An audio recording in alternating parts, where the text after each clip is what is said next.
Stop scrolling through Instagram travel photos and start packing your mental bags. Did you know that most people never reach their dream destination, not because they lack money, but because they are trapped in a fixed mindset that tells them, I can't do it? Today, we're going to show you how to rewrite your mindset, master the English of adventure, and finally describe your dream travels with the confidence of a native speaker. Welcome to Fluent English Room, where learning English is a bridge to the world. I'm Paul.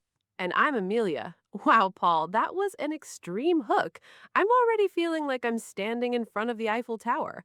Hello to our amazing listeners. We are so happy you're here because today's topic is close to my heart: travel adventures and describing your dream destinations. Paul, before we get into the where and how, I have to ask you, and I mean really ask you, how are you doing today? Not just the automatic I'm fine, but how is your soul feeling? To be honest, Amelia, I've been feeling a bit burned out lately. My life has felt very noisy with phones and distractions. I've been having doubts about my progress and my own goals, and I feel like I just need to clear my head. Paul, I am so sorry. That sounds really hard. It's okay to admit you're having a rough day, but remember the power of a tiny word: yet. You haven't reached your relaxation destination yet.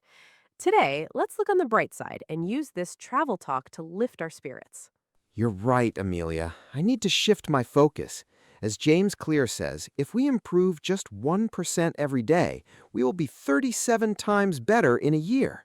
So let's take a small, faithful step together and talk about dreams and goals. Amelia, what was your childhood dream destination? Oh, I used to dream of visiting the moon when I wanted to be a famous singer, but as I grew up, my dreams changed. Now my dream is to see the breathtaking sunsets in Santorini, Greece. What about you? I wanted to be an astronaut, so the moon was my destination too. But now my goal is to visit the mountains of Switzerland. You know, a dream is a beautiful wish, but a goal is something we actively work to achieve with a map. I love that distinction. My why for traveling is to discover new cultures and meet different people. It gives me energy. But many people feel it's too late for them to start traveling or learning English to travel. What do we say to them? It is never too late. Age is just a number when it comes to expanding your horizons. To get there, we need to practice our daily conversations. Imagine we're at a coffee shop in a new city. Amelia, how would you order? I'd be very polite. I'd say, "Hello, could I please have a large latte to stay, please?" Perfect. And if you were in a hurry to catch a train, you'd say, a black coffee to go, please. And when the barista asks, will that be cash or card? You're ready. Exactly. But what if the train is late? I'd have to use my English to address an issue. I might ask someone at the station, "Excuse me, do you know what time the next bus arrives?" That is the secret, Amelia. You need a reason to speak that's bigger than just learning a language. When you're traveling, the pressure to find your hotel or buy food makes you forget you're studying. It's a workout for your communication skills. It really is. Mistakes are proof that you are trying. If you get lost and have to point at things to solve the puzzle, you are becoming a better speaker.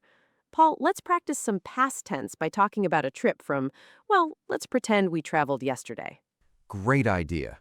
Yesterday, I did not stay at home. I woke up at 6 and flew to a small island. I drank fresh coconut water and walked along the beach. Oh, walked is a regular verb. I visited a museum and ate the most delicious local pasta. It hit the spot. You used ate and woke, which are irregular, and walked and visited, which are regular. If you're enjoying this travel story, friends, don't forget to like the video and subscribe. And if you're still listening, comment the word destination below. We love seeing those comments. Now, Paul, let's have a dynamic debate about travel. In my opinion, the beach is the best destination because it brings a deep sense of peace. I see your point, but I have a different opinion. I feel like the mountains are better because the views are breathtaking and they give you energy. If you ask me, hiking is more exciting than sitting on sand. I suppose so, but personally, I prefer the sun. I believe that traveling should be about relaxing and unwinding.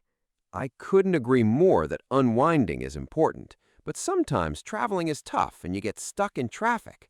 That's where resilience comes in, the ability to bounce back like a rubber ball when things go wrong. Resilience is such a beautiful word. And traveling can be lonely. If you see a fellow traveler who looks sad, you can break the ice. You could say, "You seem a little quiet today. Is everything all right?" That is so kind, Amelia. A simple conversation can interrupt a dark moment for someone far from home. We should always try to be a safe space for others. Speaking of safe spaces, for our listeners who feel stuck because they understand English but can't speak it, let's play the layer game. Paul, the word is airplane. Layer 1, 30 seconds, simple words. An airplane is a big thing. It flies in the sky. It takes you to new countries. It is very fast. Good. Now, layer 2. Describe it again, but you cannot use the words big, flies, or fast. Thinking. This is a massive aerial vehicle used for international transportation. It allows passengers to reach distant destinations by traveling through the clouds at high speeds. Wow, vehicle, transportation, distant destinations. You moved those words from your listening room to your speaking room. That is retrieval practice. It really makes my brain work. Another tip is to use word blocks. Instead of translating "I want to go to a place," use the block "I'm planning to visit" or "I'm working towards my goal of." And don't forget to narrate your day. While you are packing your suitcase, say, "Now I am folding my shirts and I need to find my passport." It feels funny, but it works. Exactly. Consistency is better than intensity. Don't just study on Sundays. Listen to English podcasts while you clean your house or drive to work. High exposure and active speaking from day one is the secret. We have shared so many secrets today, from ordering coffee to reconsidering your position on mountain climbing. Paul, tell them our incredible news.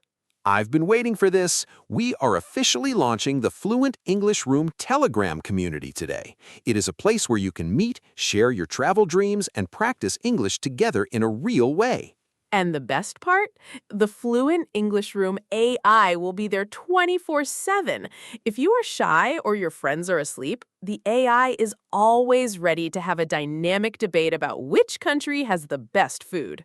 It is a game changer. You can practice all the phrases from today's episode, like "I feel like" or "in my opinion," in a safe space where mistakes are welcome. The link is right down in the video description. Go check it out and tell us in the comments who is excited to join.